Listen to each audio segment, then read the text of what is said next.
Hi, my name is Callie, and this is a video showcasing my boyfriend and I's weekend in Charleston, South Carolina. Keep watching to see all the sites we visited and the food we enjoyed. So we started our about 4.5 hour long drive from Raleigh to Charleston, and we did stop for dinner along the way at Dove's Barbecue in Bladenboro, North Carolina. I enjoyed some Philly cheesesteak while my boyfriend had the barbecue. And then we also passed by a Buc-ee's, so I insisted that we stopped and got some snacks along the way. And eventually we did make it to Charleston, although we didn't do much that night because we got in pretty late. And so the next morning, we got up bright and early. We stayed at a hotel about 30 minutes outside of downtown Charleston just because it was a bit cheaper. And before we left, we had some hotel breakfast. Not the most unique dining experience for breakfast, but it did the job. From there, we hopped in the car and started heading towards downtown. So here we are coming into downtown. You start to recognize a lot of older architecture mixed with new architecture in the outskirts of downtown, and then the deeper you go, the older the buildings become. And then once we found some parking, our first stop was at St. Philip's Church, just because I wanted to check out the outside of it. I had hoped we could go in, but unfortunately it was closed and not open yet to the public. You can also see the cemetery right next to the entrance.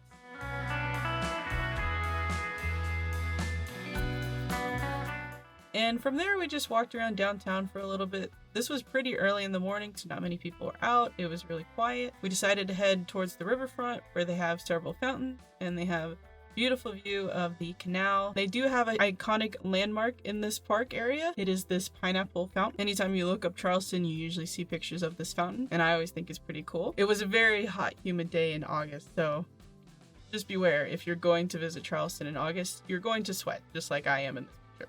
In hopes to escape some of the heat and humidity, we decided to walk through the historic Charleston City Market. This market is really cool because it has existed as a market since 1807, over 200 years now, and it's host to over 100 different vendors selling various handmade items. It is important to note that this is not an air-conditioned building, so you will not be able to entirely escape the heat, but there are some fans. There is a small air-conditioned section that you can walk through. And if you love browsing and just window shopping and people watching, this is a great place to do it. So once we did all that, it was about lunchtime and we were quite hungry, so we decided to go to Hyman's Seafood for lunch. Turned out to be a great choice. It's one of the most popular seafood restaurants in the town. It also has hosted a lot of different celebrities. They have pictures and newspaper cuttings all over their walls showcasing all the different famous people who have eaten. And if you look at the tables, they also have placards on who has sat there. So Neil Armstrong had sat at the table we were at, which was really cool.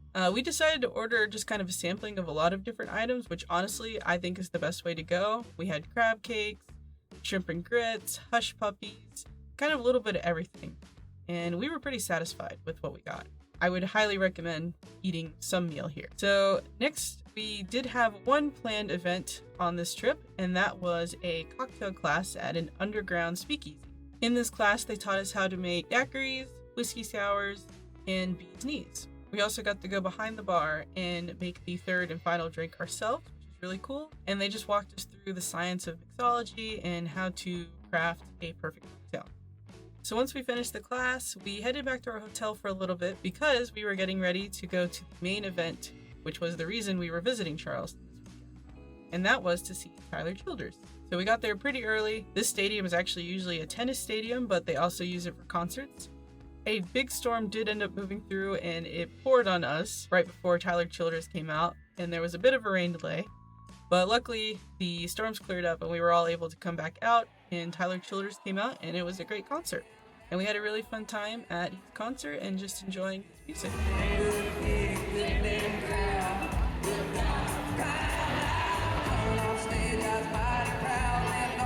I will say the one downside to the stadium is that it is rather difficult to leave once the concert. It is located on a partial island, which means there is only one or two ways in and out of the area. And so we ended up waiting over an hour in traffic to even leave the stadium zone once we got to our car. So just be aware that if you want to see any large major concerts in Charleston, don't plan on leaving the venue very quickly. And then we headed back to our hotel for the night. The next day we got up and we headed back into downtown Charleston as we had made reservations for lunch at a place called High Con in downtown Charleston. We specifically chose this place because they actually do a bluegrass brunch, so there was live music happening while we were eating, and the food was delicious. We got the cinnamon roll, and it was one of the best ones I've ever had, and overall, food was great. Highly recommend doing brunch at this place. Then made a quick stop for coffee, and then we headed over to the Fort Sumter Visitor Center. Fort Sumter is actually a fort that was located way off the coast of Charleston, and if you look way in the distance, you can just see it. I have an arrow here pointing it out. You actually do have to take a ferry to get to it. This was a Sunday, and they don't do tours on Sunday, so unfortunately we didn't get to go out there, but we didn't really have enough time anyways to do the full tour because it's pretty much an all-day commitment. But they did have this nice video summarizing the fort's history. You do get a nice view from the visitor center of the canal and the bridges around the area, so even just visiting the visitor center was worth our time. And after we finished up at the visitor center, it was time for us to head back to Raleigh, North Carolina. Here is our itinerary from the weekend and the places we visited and the restaurants we ate at. And I hope you enjoyed watching.